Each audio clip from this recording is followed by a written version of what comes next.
जायखौ नोंथांमोना आलासि महरै लाबोदों मानाव गेदेर रमिय' पि नार्जारि आरो बे बाक्सा जिल्लानि दुलाराय बर' फरायसा आफादनि आफादगिरिखौ लानानै गुबुन गुबुन बिबानाव थानाय गासै मानगोनां दैदेनगिरि नोंथांमोन लोगोसे जोंनि बर'लेण्ड जास्टिस फरामनिफ्राय बेयाव नुजाथिफैनो हानाय आंनि गासै मावथि लोगोफोर दैदेनगिरिफोर आरो बिपिसिपिआइनिफ्रायबो नुजाथिफैनो हानाय मानाव गेदेर दैदेनगिरि नोंथांमोन लोगोसे बर'नि गुबुन गुबुन गौथुम आरो हान्जानिफ्राय बेयाव नुजाथिफैनो हानाय मानाव गेदेर दैदेनगिरि नोंथांमोन जायगानि गेजेर गोलाव मानगोनां नोंथांमोन आरो बे उदालबारि हालामनि दाब दाब गामिनिफ्राय फैनानै नुजाथिफैनो हानाय बर' बिमानि थैजों जोनोम मोननाय आइ आफा बिदा फंबाय बिब' बिनानाव गासै गोसो गुदुं रायजो राजा नोंथांमोन आं गिबियावनो नोंथांमोननो एसे गोबावैब्लाबो रंजालि बैसागुनि मुङै आंनिफ्राय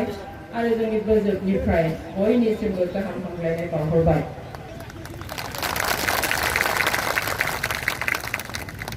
नोंथांमोना मिन्थिगौ बा आगोलाव नुवाखै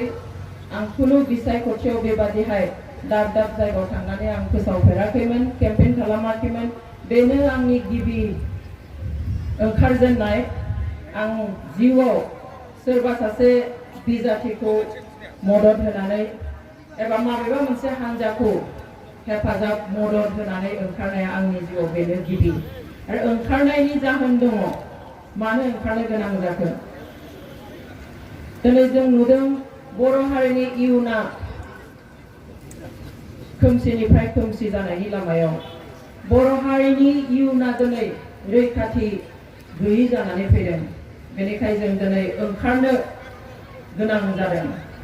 जों दिनै न'आव जिरायनानैहाय बुंनो हागौ जे जोंहा दिनै मोजां दैदेनगिरि गैलिया जों दिनै न'आव जिरायनानै बुंनो हागौ रायज्लायनो हागौ सावरायनो हागौ जे दिनै जोंहा अलखद फैबाय गाज्रि सम फैबाय जोंहा दिनै दैदेनगिरिफ्रा मोजां नंलिया आबहावाया मोजां नंलिया हारिया दिनै अलखदाव गोग्लैबाय नाथाय बेखौ जोङो न' सिङावल' रायज्लायनानै थाबाय थाबा जानाय नङा सानै साथामजों जोङो सावरायनानै बेखौ जों फोजोबस्रांनो हाया बेनिखायनो दिनै जि बाथ्राखौ जों सानदों बेखौनो बयजोंबो लोगो नांनानै खौसेयै माबायदि जोङो जोंनि हारिखौ रैखाथि होनो हागोन जोंनि इयुन जोलैखौ रैखाथि होनो हागोन माबायदिहाय जोङो जोंनि मोनथायखौ नंगुबैयै मोननो हागोन बे बाथ्राखौनो जोङो ज'यै मोनसे थांखि लानानै ओंखारनो आरो नाजानो होननानै जों दिनै ओंखारबोदों दिनै डेम'क्रेसि हादोराव सुबुंखान्थिनि जा हादोर दङ बे हादोरावहाय जों जायखौ गोसो बेखौनो बिसायख'नो हायो भारतबर्षआ बुहुमनि मादाव बयनिख्रुइबो देरसिन गणतान्त्रिक हादोर एबा सुबुंखान्थिजों दैदेनजानाय हादोर बेयावहाय रायजोआनो राजा जों जायखौ गोसो जायो बोसोरबानि उन उन जों दैदेनगिरि सोलायनो हायो जों साफ्रोमबो बिसायख'थियाव बाहागो लानानै सिगाङाव जाय जोंखौ मोजां सानदोंमोन बे जुदि मोजां खामानि मावाब्ला रायजोनि फारसे थायाब्ला जों बेखौ सोलायनानै गोदान दैदेनगिरि सायख'नो हायो बेनो जाबाय जोंनि मोन्थाय बेयावहाय सोरबाया बाजानांगौ बाथ्रा नङा बेयावहाय सोरबाया गाज्रि मोननांगौ बाथ्रा नङा दिनै सोरबाया बाजादों सोरबाया गाज्रि मोनदों बे अनजालि देगालाय मानो ओंखारनांगौ सुथुर जानोसै जोंनिनो जाथों हारिनि सार्थाव जुदि आं सोरनिबा सुथुर जानो हायोब्ला जेबो गिदिर बाथ्रा नङा नाथाय जों बेखौ सुथुर होननानै साना जों दिनै गावनि बिमा माहारिनि जि अलखद बेखौ नायनो हायैसो जों दिनै ओंखारदों जों ओंखारनो गोसो गैयामोन जों दिनै बिसायख'थियाव बाहागो लानो गोसो गैयामोन जों दिनै राजखान्थियाव बाहागो लानो गोसो गैयामोन नोंथांमोना बयबो मिन्थिगौ बर'फ्रा गोदोनिफ्रायनो साफा साफा दैदेनगिरिफोरखौहाय सायख' हरगासिनो दोङो मा साननानै जे बिथांमोना जोंनि जानानै खामानि मावगोन बिथांमोना हारिनि जानानै खामानि मावगोन बिथांमोना नोंथांनि आंनि गांनाय उखैनायखौ फोलोमगोन बिथांमोना हारिनि गासै जेंनाखौ फोलोमगोन होननानै जोङो बोरसा खालाम जों गोबां जोंनि दैदेनगिरिफोरखौ भट होयै हरबाय थादों जोंनि थान्दै खालामनानै नाथाय दिनै बिथांमोना जुदि मावनो गोसो गैयाब्ला अब्ला जों उपाय गैया जों नारसोम सरसोम रावखौबो हरबाय थानो हाया जाया मावनो गोसो जाया हारिखौ सिबिनो बिथांमोनखौनो जोङो हरनांगोन आरो बेनिखायनो दिनै जोङो गोदान थांखि लानानै ओंखारबोदों दिनै जों बयबो खौसे जादों आरो खौसेयै मोनसेल' थांखि लानो नागिरदों आरो सासेल' बिजाथिखौ जोङो सायख'नो नागिरदों बेनो जाबाय नोंथांमोना बयबो मिथिखानाय UPPL नि बिजाथि मानगोनां उर्खावगोरा ब्रह्म जाय बिजाथिया जाय उर्खावगोरा ब्रह्मआ जेब्लायबो रायजोजों दङ जेब्लायबो हारिजों दङ जेब्लायबो संग्रामजों दङ जेब्लायबो बर'नि मोनथायनि थाखाय आवाज होबोगासिनो दङ दिनै क'क्राझार समस्थियाव नोंथांमोननि बे लकसभा समस्थियाव 9 जन बिजाथि दङ 9 जन बिजाथिखौ जोङो नायजोबबाय पेन्देब नायनानै नुबाय सासेल' भट होथावथाव मानसि दङ सासेल' मानसिया जोंनि गारां जानानै आवाज जानानै लकसभायाव थांनो हानाय मानसि दङ बिथाङानो जाबाय UPPL नि बिजाथि मानगोनां उर्खावगोरा ब्रह्म दिनै बिसायख'थिनि ओंथिया मा सायख'नायनि ओंथिया मा जों बयबो मिथियो जेब्ला आंनि सिगाङावहाय आंनो नांगौ जिनिस 10टा गारनानै होयो मोनब्रै मोनबा होफैयो बुङो जे बिनिफ्राय मोनसे सायख'नानै ला आं माखौ सायख'गोन साबसिन हामसिनखौ सायख'गोन नङा होमबा आंथ' गाज्रिखौ सायख'आ थिग बेबादिनो बे बिसायख'थियावबो जों सोरखौ सायख'गोन साबसिन हामसिन आरो उपयुक्त बिजाथिखौसो जोङो सायख'गोन आरो बेनि थाखाय दिनै जोङो मोनसे थांखि लानो थाखाय सिंगल डिसिजन लानो थाखाय टु चुज द बेस्ट वान बयनिख्रुइबो साबसिनखौ सायख'नो थाखाय जों दिनै गथा जादों आरो बेयो नोंथांमोननि बे उदालबारियावल' नङा दिनै क'क्राझार समस्तिनि गासैबो खना खनलायाव बयबो ज' जाबाय जे जोङो साबसिन हामसिनखौ सायख'नो थाखाय दिनै बयबो जानजि खाफ्राजोब्बाय बेवहाय आं नोंथांमोनखौबो खावलायो जाहाथे नोंथांमोननि कर्स आं नोंथांमोनखौ खावलायनांगौ होननानै सानाखै नोंथांमोननि जि जोश आं नुदों जिबादिहाय फैदों आं मिन्थिखाबाय नोंथांमोना थांखि लाखाबाय जे उर्खावगोरा ब्रह्म बिथांखौनो भट होदों नङा होमबा रायजोफोर थांखिखौनो लाखाबाय दा जोंहा आरो एसे खामानि दङ बे साननै सानथामाव बे जाबाय आं जेरै दिनै बेयाव फैदों जों साफ्रोमबो बहाबा थांनानै केम्पेइन खालामनो हाया फोसावनो हाया नाथाय जोङो गावनि न'आव थानानैबो जोङो भट गथायनो हायो नोंथांमोना दानिफ्राय बिबान लादो दा बेनिफ्राय ओंखारलांनायनि उनाव आरम्भ खालाम गावबा गावनि न'आव एसे बेले बेजे जानानै दङब्ला बिसिजों फिसायजों सोर बहा होगोन सानलायनानै दङब्ला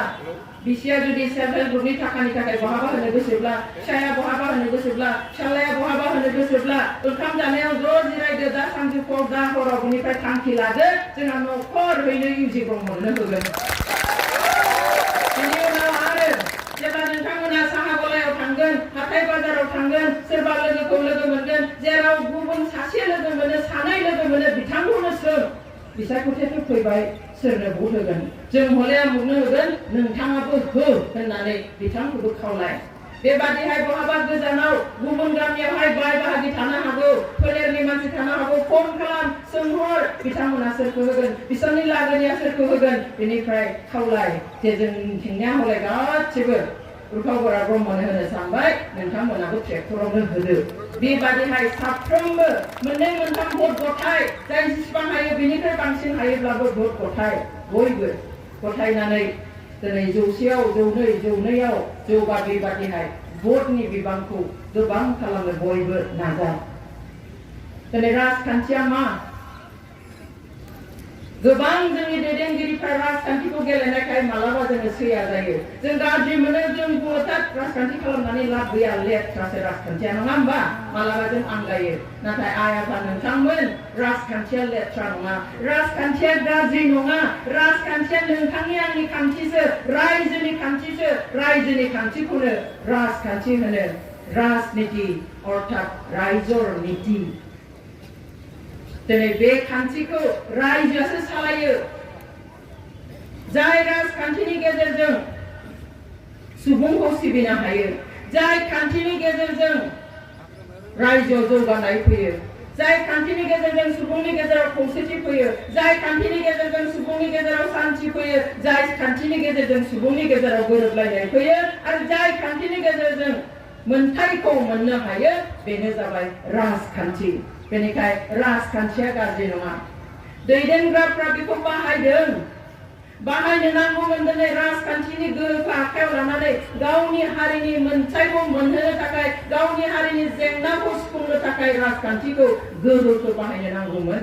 नाथाय दिनै गावबा गाव उदैखौ फोलोमनो थाखाय गावबा गाव न'खरनि धन सम्पति बानायनो थाखाय बायदिसिना न' बां गारि गुरा लानानैहाय गावनि इयुननि रैखाथिनि थाखायसो दिनै राजखान्थिखौ बाहायदों बेनि थाखाय जों दिनै जेराव दं बेयावनो थालांबाय दिनै जों सानोमोन बिटिसि जानाय लोगो लोगो जोंहा गावनिनो फिसा मोनसे सासन बेबस्था मोनबाय गासिबो थिग जाजोबसिगोन गोहोआव थानाय मानसि थाबाय नालाय बिथांमोनखौ जोङो सायख' हरोब्ला हारिखौ सिबिथारसिगोन संग्राम खालामग्रा मानसि हाथियार लालायलायनानै हारिनि थैनाय थांनायनि थाखाय जुजिनाय मानसि बिथांमोना जेब्ला गोहोआव फैबाय जों सानदोंमोन बिथांमोननि गेजेरजों जोंनि बर'नि गासैबो राजखान्थियारि जेंना समाजारि जेंना हारिमुवारि जेंना गासैबो जेंनाया फोजोबस्रांसिगोन जोङो मा मोनसिगोन जोंनि मोनथायखौ मोनसिगोन आरो बर' हारिया गोख्रों जानानै थांनानै थासिगोन बेनिखायनो जोङो खाबु होदोंमोन बिथांमोननो जोङो भट होदोंमोन थांनाय 15 बोसोराव नोंथां आरो जोंनोखौ भट होनानै देरहाहोबाय दा जों खाबु होदोंमोन जों नोंथांमोनखौ सानफ्रोमबो दैदेनगिरि बानायगोन जों भट होगोन नोंथांमोना जोंखौ दैदेन नोंथांमोना बर'नि गासैबो जेंनाफोरखौ फोजोबस्रांनानै हो नाथाय मावनो गोसो गैयाब्ला मा खालामनो बिथांमोना थारैनो दिनै 12 जन 10 जन एमएलए दङ दिनै आब' प्रमिला मोना 15 बोसोरल' नङा 30 बोसोर एमएलए जालाय मन्त्रि जालाय एमएलए जालाय मन्त्रि जालाय मा मावखो दिनै 15 बोसोर बिटिसि मोननायनि उनावबो एमएलए एमपि थांगासिनो मोनफ्रोमबो सोरखारजों थाफानानै मन्त्रिबो जागासिनो नाथाय दिनै जों मा मोनखो बेनिखायनो जों दिनै गोदानै थांखि लानो बाध्य जादों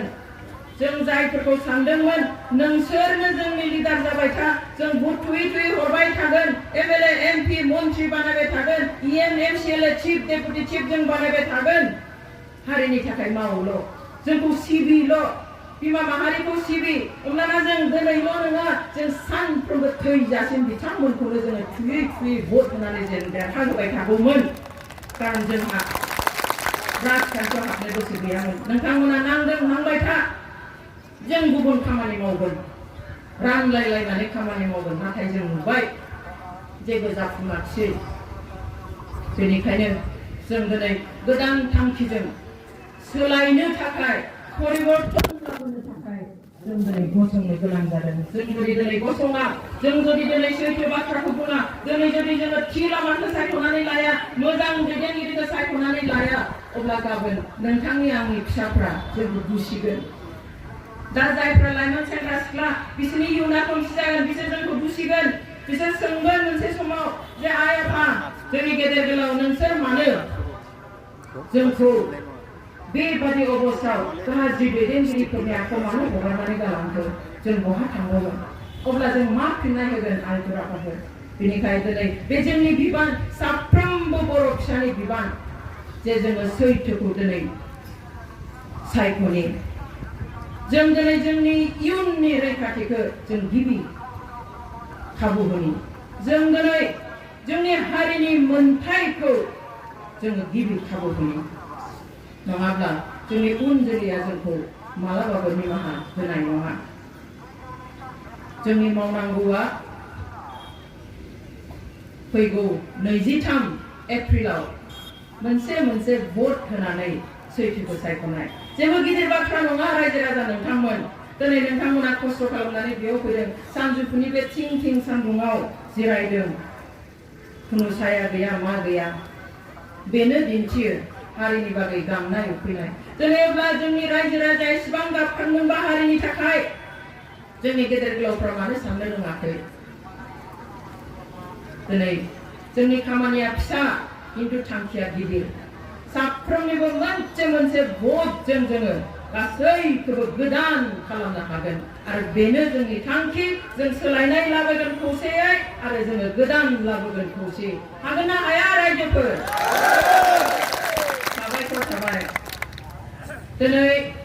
बिटिएडिआव सान्थि फैदों बे सान्थिया बोरै फैदों गुबुना दिनै क्रेडिट लानो नागिरदों बुंदों दिनै बर'नि लिडाराबो बुङो आमी हे खान्थि आनिलु सोरबा BPF नि दैदेनगिरियाबो बुङो जोंसो बर'लेण्डआव बे BTAD आव सान्थि लाबोदों नाथाय आइ आफा नोंथांमोन नङा रावबो पलिटिशियाना सान्थि लाबोनो हायाखै सान्थिया दिनै फैदों जोंबो मिथिगौ नाथाय माबादि फैदों बे सान्थिया फैदों दिनै NDF आ गावसोर दावहा दोनथ'नायखाय सिज फायार खालामनायखाय आरो सोरखारजों सान्थिनि खौरां रायलायगासिनो थानायखायसो दिनै BTAD आव सान्थि फैदों सोरबा दैदेनगिरिया सोरबा पलिटिशियाना सोरबा पार्टिया बे सान्थिखौ लाबोनो हायाखै जों मिन्थिनो नांगोन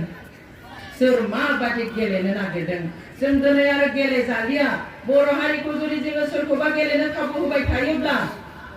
जोंनि हारिया सिलिंखार जागोन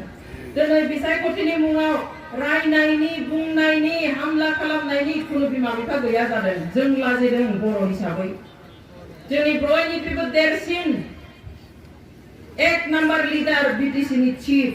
बिथांनि खुगानि रावफोरखौ खोनानानै जों बर' फिसा हिसाबै लाजिदों दिनै बिथाङा बुंदों नोंथांमोना बयहाबो दानिया एन्ड्रइड फन दङ स्मार्टफन दङ बेयाव नुजाजोबो आं रायबोगासिनो आबसु आरो NDF खौ गसाइगावनिफ्रायनो रायबोगासिनो आं होनदों जों बुंनाय खोथा नङा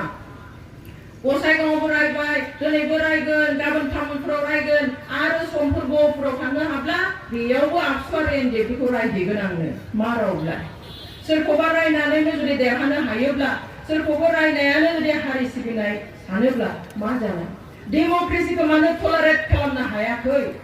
गणतन्त्र जायखिजायानो दिनै बिजाथि होनो हायो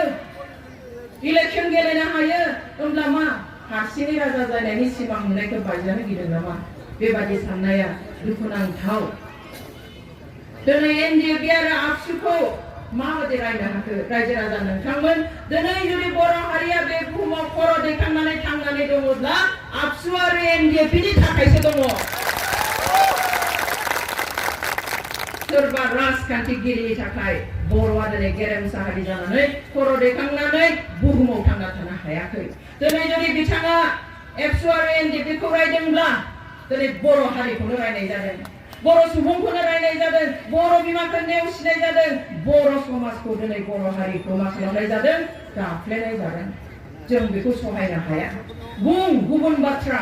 बायदिसिना बाथ्रा बुं नाथाय बेबादि गावनि हारि समाजखौ लाजि फोनांनायनि बाथ्रा जों खोनासंनो हाया मा बुङाखै माबादि गाफ्लेयाखै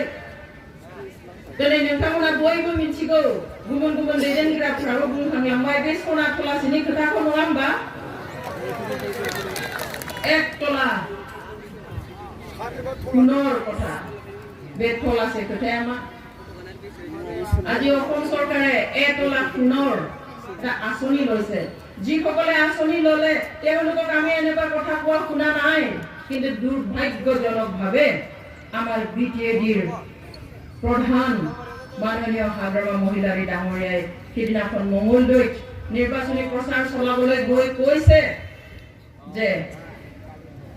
এগৰাকী ছোৱালীয়ে বিয়া কৰালে এতলা সোণ পায় আৰু বেছিকৈ পাবৰ কাৰণে 3 জন মান ল'ৰা বিয়া কৰাব লাগে আৰু 3 তলা সোণ পাব তেতিয়া কেনেকুৱা কথা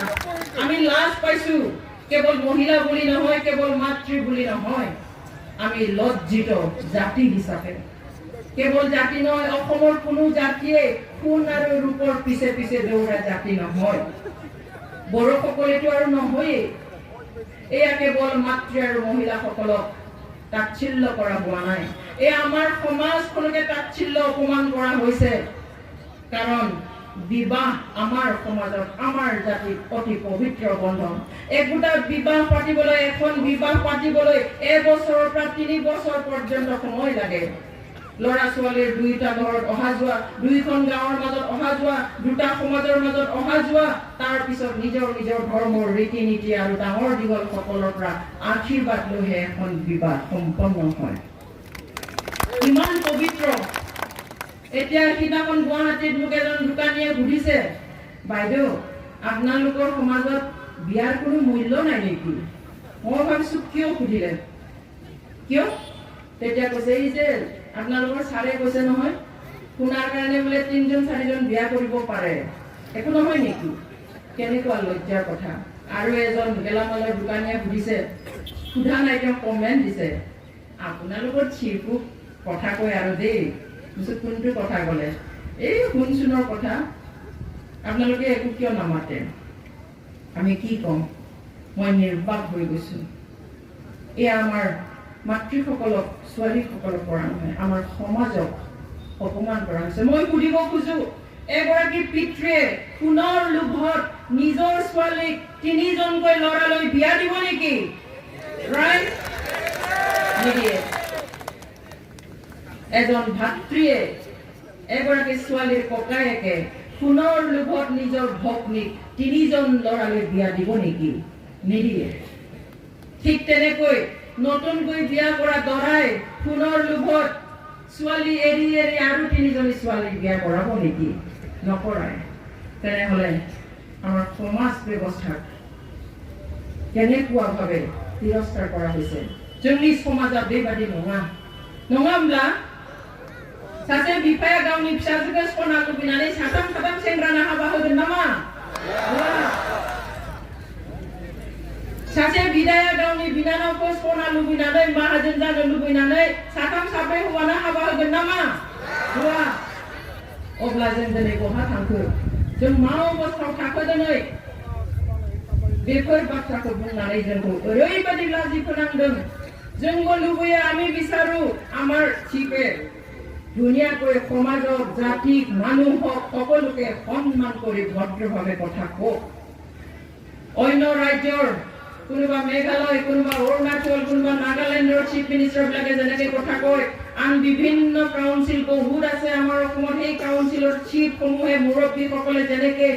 সন্মানেৰে কথা কয় ভদ্ৰভাৱে কথা কয় আমি বিচাৰো আমাৰ চিফেও তেনেকৈ ভদ্ৰভাৱে ভালভাৱে সমাজক জাতিক সন্মান কৰি কথা কওক আমিও তেখেতক লৈ গৰ্ব কৰিব বিচাৰো আমিও তেখেতক লৈ অহংকাৰ কৰিব বিচাৰো যে হয় আমাৰ চিফক সকলোৱে ভাল পায় কিন্তু নহয় আমাৰ সেই সৌভাগ্য নাই जों लुबैयो नङा होमबा जे जोंनि गेदेर गोलाव सासे बिटिसिनि चिफ जालायनानै मोजां बाथ्रा बुंथों समाजखौ सन्मान खालामथों रायजोखौ आदर खालामथों अब्ला जोंबोथ' मोजां मोनगोन ना गुबुनाबो बुंगोन मालाय बिसिनि चिफआ जा मोजां खोथा बुंखायो गावनि मानसिफोरखौ जा अनो जाबादि सन्मान खालामो बिदि बुंब्ला जोंहाबो बिखाया देरलायलायगोन नङा होमबा खिन्थु उल्था जोंहा बेबायदि खाफालानो गैया बिथांखौ लानानै जोङो दिनै गोरबो खालामनो थाखाय खाफालानो गैफ्लाङा मा खालामनो बेनिखायनो जोंनो सोलायनाय नांगौ जोंहा खुनु राहा गैया दिनै दुलाराय बर' फरायसा आफादखौ सानफ्रोमबो बुंदों प्रमोदा लायनो उन आगोल एकदम पुलिस सिकिउरिटि गार्ड लानानै गथ'फोरखौ लामायाव लाङै लाङै राजा लामा जथेलाय ट्रेन लामा जथेलाय नस्थ' खालामजोब्बाय होननानै नाथाय दिनै मानो ओंखारनो गोनां जादों बेखौ मानो सानाखै जों सानदोंमोन आन्दोलन जालिया जोंहा सोमावसारग्राफ्रानो दिनै रायजोखौनो बेंबायब्ला फिसा माबा मोनसे मोननायखौ बेंबायब्ला सोरखारजोंनो बोसोर थाफाबायब्ला सोरखारनिफ्राय बुंनानै सिख'नानै कनभिन्स खालामनानै माबा मोनसे होफैनो हासिगोन जोंहा आन्दोलनाबो जोबसिगोन सानसे बर'फ्रा रायजो जानो हासिगोन होननानै जों सानदोंमोन दिनै बर' गथ'फ्रा सोरबा IPS अफिसार सोरबा IAS अफिसार सोरबा डिस्टिंक्शन लाना पास खालामनो नागिरो सोरबाया डाक्टर इन्जिनियार जानो गोसो नाथाय बेफोरखौ दोनथ'नानै दिनै हारिनि अलखदखौ नुनानै राजा लामायाव ओंखारनो गोनां जादों बेखौ मानो पजिटिभलि साननो हायाखै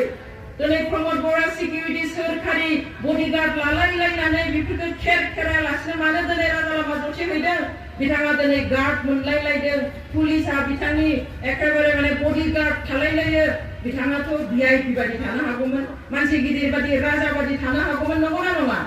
बिथाङा मानो लामायाव ओंखारदों बेखौ माने जों सानाखै बेफोरखौ बन्द खालाम हायोब्ला नोंसोर बन्द खालाम नोंसिनि आखायावल' दंमोन दिनै बर'आ ओरैबादि हारि जों जेब्ला फरेन कान्ट्रिफ्राव थाङो जों हारिनि बागै सोंलायो गुबुननि जेब्ला थागिबि फिसाफोरखौ जोङो लोगो मोनो सोङो नोंसिनि हादोराव नोंसिनि अबस्थाया माबादि आरो जेब्ला आंनिखौ फोरमायो जोंनि हादोराव जोंनि हारिनि अबस्थाया नै दिनै जोङो 50 बोसोरनिबो बांसिन जुजिगासिनो संग्राम खालामगासिनो आन्दोलन खालामगासिनो थेवब्लाबो जोंनि मोननांगौखौ मोना बिथांमोना सोमोनाङो गोमोयो हाबाब बर'फ्रा 50 बोसोरनि बारा आन्दोलन खालामबाय नामा खालामबाय होनब्लाथ' मेंबाय खोमा आरो मा मेंनो गोदो जेसेबां ओंखारोमोन दा बेनिख्रुइ बांसिनसो ओंखारो बर'फ्रा बर'फ्रा लाख लाख दिनै फिसा नायनो फरायसा नायनो ना हाजिरा मावग्रा मानसि नायनो लोब लोब ओंखारगासिनो सोमोनाङो बेबादि हारिनि फिसाजों दिनै जोंनि हारियाव ओरैबायदि जोहोलावफोर दङ जाय जोहोलावफ्रा हारिखौ अननानै मोजां मोननानै हारिनि मुङाव दिनै खर'आव फासिनि अर्डार लानानै जेलाव दङ रायजो राजा नोंथांमोन दिनै हारिनि मुङावनो हारिनि मोनथायखौ मोननो थाखायनो दिनै 10 जन सेंग्राया जिउ जोबजासिम जेलाव जोबजानानै दोनदों दाख्लि बावैसो अर्डार जादों एनडिएफबिनि जाय गायसनगिरि आफादगिरि बिआर नाब्ला एबा रन्जन दैमारि बिथांखौ दाख्लि बावैसो जानुवारिनि 28 तारिखआव कर्टआ कनभिक्ट खालामनानै जिउ जोबजासिम जेलाव सोनानै दोनहरबाय जेब्ला बिथांखौ बे अर्डारखौ होनानै जेलाव लांनो गारियाव थिखांनोसै अब्ला बिथाङा गावनि बिसिखौ गोसोखाङाखै अब्ला बिथाङा गावनि गथ' गथायखौ गोसोखाङाखै बिथाङा गावनि न'खरनि मानसिफोरखौ गोसोखाङाखै बिथाङा बै समावबो गोसोखांदों आरो हजिखौ बुंलांदों जे आं थैजासिम जेलाव थानायनि समावनो बर'फ्रा बर'लेण्डखौ मोनगोन दिनै जोंहा सोरखारजों थाफानाय मानसिफोर दङ आसामनि बिसारालाय मा भारतबर्षनि बिसारालाय मा पलिटिशियानफ्रा जा थिनो बेनो जायो सोरखौबा बासायो सोरखौबा फोथैयो जों सानदोंमोन जोंनि गेदेर गोलावफ्राबो दंखायो हारिनि गांनाय उखैनाय एसेबाबो दङ खोमा सायाव दिन्थिनो हाया होननानै नाथाय नङा दिनै बेयावहाय जोंहा गोदान थांखि लायाबा राहा गैया जों नायबाय मदद होबाय हेफाजाब होबाय खाबु होबाय नाथाय मावनो गोसो गैयाब्ला जों खाबु होबाय थाब्लाथ' जानाय नङा जोंहा अपसन दङ जोंहा राहा दङ जोंहा चइस दङ बेवहाय जों दिनै गुबुन राहा लानो नागिरदों गोदानै थांखि लानानै गोदान सुबुं सायख'नो नागिरदों दिनै जोंनि इलेक्शना बियो गिबि आगान बेल' नङा जोंहा बे इलेक्शन जोबनायनि उनाव आरो फैगौ बोसोराव बे एखे समावनो बिटिसिनि आरो बिसायख'थि जाबावगोन बिनि उनावबो आरो बिनि नेक्स्ट बोसोरावबो बे एखे समावनो आरो आसाम एसेम्ब्लिनि बिसायख'थि जाबावगोन हायाबा नोंथांमोन सोलायनायखौ जोङो एमपि बिसायख'थिजोंल' लाबोनो हानाय नङा आरो जों बेनिखायनो ज' जानानै थांखि लादों बे मोनथाम बिसायख'थियावबो जोङो ज'यै जों खामानि मावगोन मोनसे थांखिजों जोङो फुरा सोलायनायखौ लाबोगोन बेवहाय आसा खालामो रायजो राजाया जोंजों थागोन ना रायजो राजा साबायखर जों बयबो थानांगोन आरो गुबैयै उननि मोननै बिसायख'थियावबो जोङो इन्टेक्ट जानानै ज' जानानै थानांगोन अब्लासो जों जा सोलायनायनि जों सिमां नुदों बेखौ जाफुंहोनो हागोन दिनै साननै ना सानथाम जाबाय बिपिएफनि आरो गुबुनफोरनि जों मिन्थिगौ बिजेपिआ मा एजेन्डा लानानै ओंखारदों केबखौ लाबोथारगोन सिटिजेनशिप एमेन्डमेन्ट बिलखौ कंग्रेसआ बेखौ लाबोथारा बेखौ लाना ओंखारदों जोंनिया मा लाना ओंखारदों 6 जनबस्टिखौ एसटि होथारगोन माब्रै बे गावनि मानसिनि बेरेखा थांनो हाखो सारा आसामाव जों दा जेसेबां ट्राइबेल मानसि दङ बिनि अनजिमाया 38 लाखल' 50 लाखबो नङा मोनजिब्रै हारि हारिसाफोरखौ लानानै बर'खौबो लाफादेरनानै गासै 38 लाख ट्राइबेलफोर दङ बेनि थाखाय जोंहा बहाबा एडमिशन मोननाय बहाबा साख्रि मोननाय बेफोरावहाय 10% एबा 10% दोनख'जानाय दङ नाथाय दा जायफोरखौ एसटि खालामनो नागिरदों गुबुन मोनद' हारिफोरखौहाय बिथांमोननि सुबुं अनजिमाया बेसेबां मिथिगौ ना 1.5 कोटि तो 1.5 कोटि मानसिया जुदि एसटि जायोब्ला बे आङो एसटि हिसाबै आंनि थुरसियाव जे ओंखाम एसे दंमोन बै 1.5 कोटि मानसियाबो फैनानै जाफैदेरोबा आंनि उदैया बुंगोन ना बुंनायथ' नङा ओंखाम गरसेबो गोग्लैहैनाय नङा आंनि उदैयाव अब्ला जों बोरै थांनानै थानो दिनै गेदेर गोलावफोरनोथ' बिथांमोननोथ' बे जायफ्रा दिनै पलिटिशियान जायफ्रा एमएलए एमपि जायफ्रा बे एक्टखौ बिसोरखौहाय एसटि बानायनो नागिरदों बिसोरनि थाखाय गिनांगौ गैया जोंनोसो एसटि खथा नांगौ रायजो राजानोसो एसटि खथा नांगौ बिथांमोननोलाय मानो नांगौ कौटि थाखानि बिगोमा जाखाबाय थाखा होनानै मालाय जेरावहाय रिजार्भेसन कोटाव मोनाखै थाखा होनानै स्रोदहै मालाय एडमिशन होनो हागोन थाखा लुनानै मालाय सोरखारि साख्रि लानो हागोन बायदिसिना गुबुन गुबुन जायगायाव फरायनो हागोन खथाखौ जोंनोसो नांगौ रिजार्भेसना नोंनि आंनिसो बेवहाय रायजोनि थाखाय साननाय गैलिया बेनिखायनो रायजोआ जि अलखद फैथों हारिहा जा अलखद फैथों बेखौ बिखं होनानैहाय गावसोरनि मुलाम्फानि थाखाय खारन बेखौ खालामोब्ला सोरनिबा भट मोनगोन बेखौ आसा खालामनानै दिनै बिथांमोना एसटि खालामनो नागिरदों दिनै केबनि बेलायाव बुङो एइथ' आमार बिटिएडि एखौ खालामनाय मानो खालामनाय दिनै जुदि सोरखारा आफगानिस्तानाव थानाय हिन्दुखौ लाबोयोब्ला पाकिस्तानाव थानाय हिन्दु मानसिखौ लाबोयोब्ला बांलादेशआव थानाय हिन्दु मानसिखौ लाबोयोब्ला बहा दोनगोन बिटिएडिआव जोंनि ओनसोलाव थानाय हाफोरावसो बारा सोनानै दोनफैगोन सोरखारखौ सन्तुष्ट खालामनो थाखाय लोब लोब सोनानै दोनफैगोन सोरखारा जेब्ला होनगोन चिराङाव दोन क'क्राझाराव दोन बाक्सायाव दोन उदालगुरियाव दोन जेब्लाबो ना होननाय नङा जेरै दा मोनफ्रोमबो जिल्लायाव रामदेबमोन बादिनो हा होगासिनो हाजार हाजार बिघा बिदिनो खालामगोन बहाथो बेरा दं बिटिएडि आरो आसामनि गेजेरावलाय बिटिएडिआबो आसामावनो दं दाबो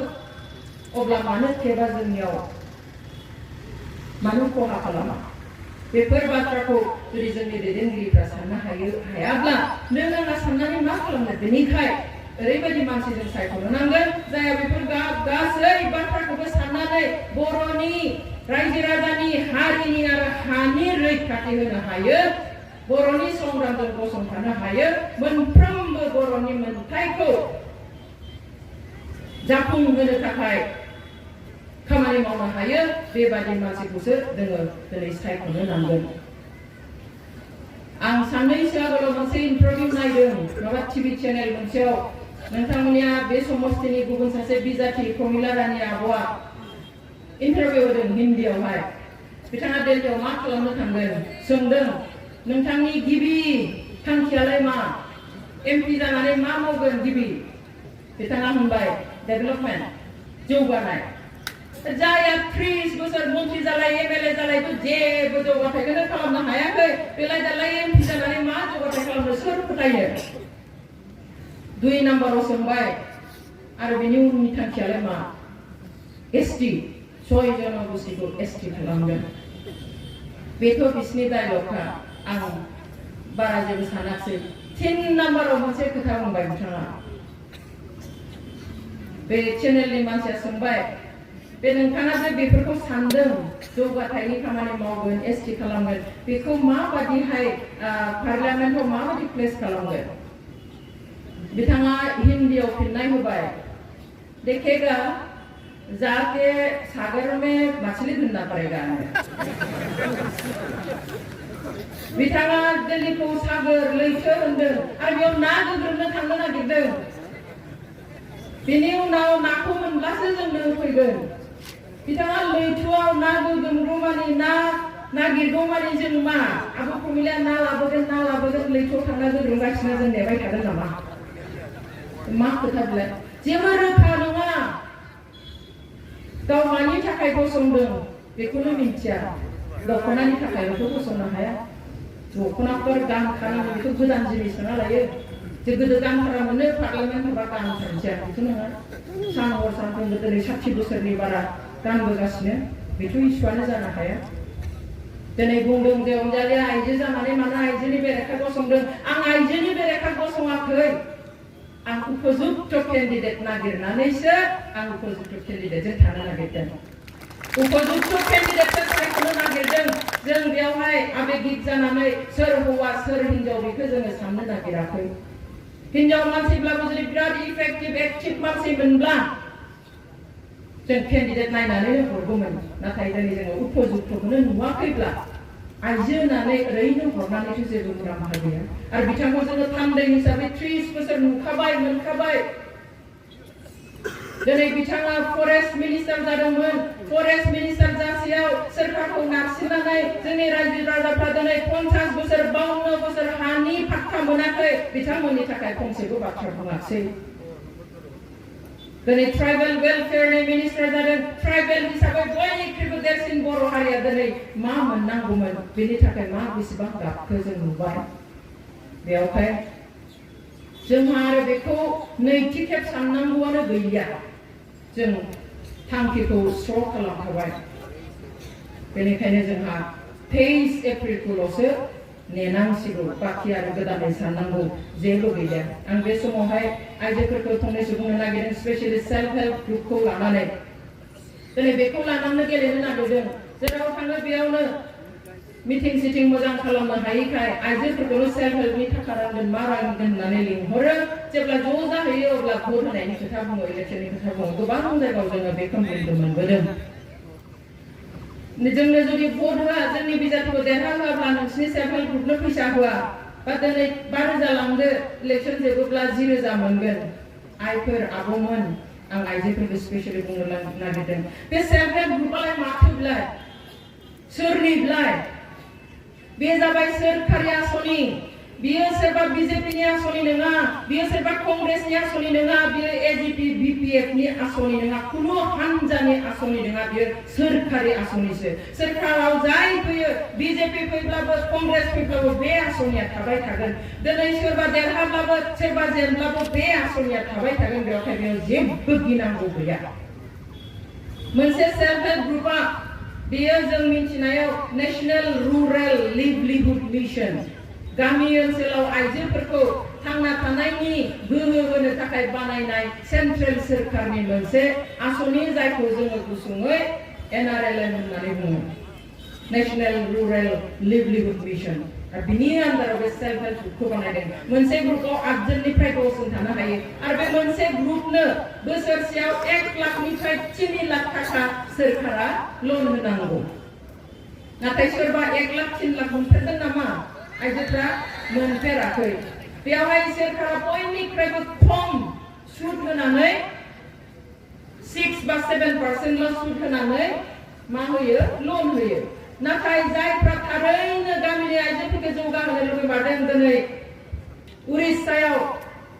उरिस्सानि गिबि मन्थ्रिया मालाय सुदखौनो रेहाय होजोब्बाय उरिस्सा रायजोनि सेल्फ हेल्प ग्रुपनि गेजेरजों आइजोफ्रा थाइसेबो 1 फैसाबो सुद होआलासिनो बोसोराव 1 लाखनिफ्राय 3 लाख लन मोनो बेंकनिफ्राय इसिबां मोनदोंब्ला दिनै मोनसे थलानि जायगायाव थलानै होनो नागिरदोंबा बे सुदखौ मानो ब्रिटिशआ आलादायै जों बिटिएडिआव थानायफोरनो सुद होनाङै खालामगोन आइजोफोरनो थाखा लायोब्ला मानो खालामनो हायाखै बेवहाय आइजो नोंथांमोन गिनो नाङा जायनो भट होब्लाबो जायखौ देरहाहोब्लाबो सेल्फ हेल्प ग्रुपनि फैसाखौ मोनखागोन बेलाय कंग्रेस सोरखाराव थानायावबोथ' दङमोन सेल्फ हेल्प ग्रुपआ नङा होमबा बा बे समावबो मोनदों दाबो मोनदों बेनिखायनो आं बुंदों बियो सोरखारि आसनि पार्टिनि आसनि नङा सोरखारा जन्थ्रआ बेलेग सोरबा हारिब्लाबो सोरबा देरहाब्लाबो बे सोरखार जन्थ्र सिस्टेमा थाबायनो थागोन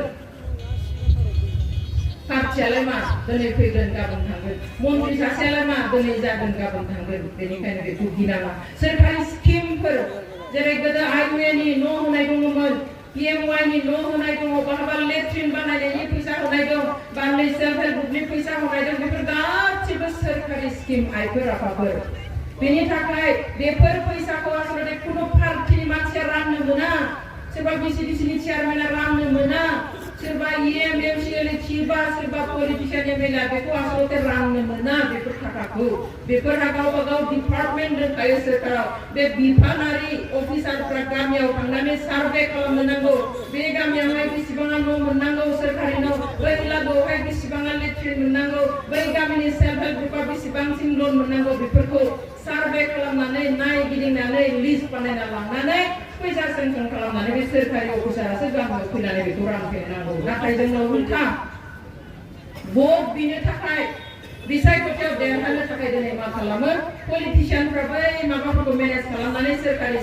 अफिसारफोरखौ बुङो जों थांनोसै बा बिसोरफोरखौबो फैफानानै मन्थ्रिनि आखाइजों एमएलएनि आखाइजों सोरबा बिसिडिसिनि चेयारमेननि आखाइजों सोरबा EMनि आखाइजों बे फैसाखौ रानो जोंना रायजो राजाया सानसे बिथांमोनासो होदों नङा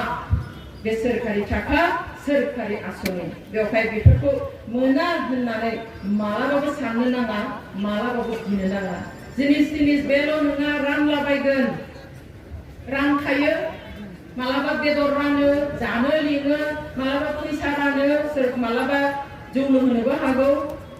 दिनै आं नोंथांमोनखौ बुंनो नागिरो फैसा पाति रानोब्ला लायाबा नोंथांमोननि खोथा खिन्थु लाब्लाबो दाय नङा बेयो बिथांमोननि पकेटनि दरमाहानि फैसा नङा जोंनि जौगानायनि थाखाय जोंनि ओनसोलनि रायजोफोरनि खामानि मावनो थाखाय फैनाय सोरखारि थाखा बेखौ बिसायख'थि समाव रानो नोंथांनि आंनि फैसाखासो बेफोरो बेवहाय लायोब्लाबो जेबो गिदिर बाथ्रा नङा नाथाय भटखौ फैसानि थाखाय दाफा भटखौ जिनिसजों दासोलाय ओइ दाख्लि क'क्राझाराव आं दा क'क्राझारनिफ्राय फैगासिनो आं जायगानि नामखौ बुंलिया बिसिडिसि चेयारमेना थांनानै फैसा रानबायनो फैसाखौ बिराद मानसिफ्रा फैबाय सानबाय फैसा लाना फैजोब्बाय भटखौ मोनजोबसिगोन जै फैसाखौ लाखांबाय UPPL जिन्दाबाद होननानै थांजोब्बायनो बेबादि बाथ्रा जागासिनो गासैबो जों सांग्रां जानांगोन जोंनि फैसा जोंनो होनो नागिरदोंब्ला खामानि दामानि मावालासिनो इलेक्सन बोथोराव होनो नागिरदोंब्ला जेबो गिदिर बाथ्रा नङा जों बेखौहाय नाजावनो हायो नाथाय बे फैसानि सोलाय जोङो जोंनि भटखौ फाननो नाङा जों सोलाय सोल' जानो नाङा बेखौनो आं नोंथांमोनखौ खावलायो जोबनायाव आं गुबुन मोनसे मिटिंआव थांगोनखाय बेखिनियावनो फोजोबनो नागिरबाय जोबनायाव आं नोंथांमोनखौ आरोबाव खनसे खावलायनो नागिरो जिनिसजों भट सोलाय सोल' दा खालाम फिसा जिनिस होनो नागिरनो हागौ जोंलाय मा बर'फ्रा सेरसेयाव अमा बेदर बायना जानो हाया नामा हायो गासैबो हायो बेबादिहाय सोरनोबा कम्बल जासिनो हागौ सोरनोबा मुसारि जासिनो हागौ जों बेखौ बायनो हाया नामा कम्बल होनाय बोथोरखौ नंखाया थेवब्लाबो होगोन जेबो गिदिर बाथ्रा नङा जोंनावथ' सिगांनि इलेक्सनाव उदालगुरियाव कम्बल राननायफ्रा सोरबा लाबोस्लाबनानै जोमफ्लांगारबाय एखेबारे सर गिदिर हरफा गाहाम उन्दुनो हायो डाक्टरनाव थांना फैसासो गारगारहैजोबनांगोन बेनिफ्राय उनाव खिमसिजों हास' आथिं बुगारगार बानायना लाजोबदों दरजा मोखाङावहाय उफाय गैया आबादारिफोरनो सिखा खंखाइ रानबाय खासि रानबाय सिखा खंखाइ गोदान मोननानै हाग्राखौनो फोसाबथारनोसै होननानै जार्मान बिलाइखौ दानहांनाय लोगो लोगो सिखायानो बेंखा खासिखौ मोनबाय खासिजों गय बिदां हाननायनि सिगाङावनो सानबाय र' मुदुफुल बिबारखौनो हानग्रोनोसै सानजौफुआव हिनजावालाय मुदुफुल बिबार हानानै संनो आं खासि गोदानखौ औवा दालायाव खालायलायनानै मुदुफुल बिबारखौ खनसेल' बोहांनायावनो खासियानो उल्था जेबो लाब गैया बदनामसो जायो बेफोरखौ लानानै जों आबादारि मानसि बयनिबो न'आव सिखा रुवा खदाल खासि थाखाजोबथारो बेखौ जों दा लुबैयो रावबो लुबैनो नाङा जों लुबैयोब्ला जोङो जोंनि थाखाय आलादा न'खरखौ लुबैनांगोन जोंनि हारिनि इयुननि रैखाथिखौ लुबैनांगोन दिनै जाय पलिटिशियानफ्रा जोंनि आबहावाखौ गुबुंले लेथ्रा खालामगासिनो जोंनि इयुनखौ खोमसिदिंलांनो नागिरदों बेखौ बोस्रांनोसो जों लुबैनो नांगोन बेनिखायनो फैगौ 23 अक्ट'आव बयबो दोलो थांनानै न'खरसेयाव जाहाथे सासेबो थालाङा गुबुन हारिनिया मालाय 100 बोसोर 90 बोसोर जानायखौबो थाबायनो हायाब्लाबो बानानै थेलायाव दैखांनानै भट थुहोयो बेवहाय जोंनियाबो जाहाथे रावबो थालाङा न' नेनायनि बाथ्रा गैया सानसे इलेक्सन जागोन फुङाव दसे सोरबायानो बेलासियाव सोरबायानो थांजोब आरो गामियाव सोरबा थाङाखैबा बिथांमोनखौबो लानानै थांनाया नोंथांमोननि बयनिबो बिबान बेनिखायनो 23 एप्रिलाव बयबो थांनानै साफ्रोमबो बर'आ हारिनि गांनायखौ हारिनि लुबैनायखौ भट होनानै दिन्थिहैगोन आरो सोलायनायखौ लाबोनो नाजागोन होननानै आसा खालामनानै आंनि बिबुंथिखौ एसेयावनो फोजोबबाय गोजोन्थों।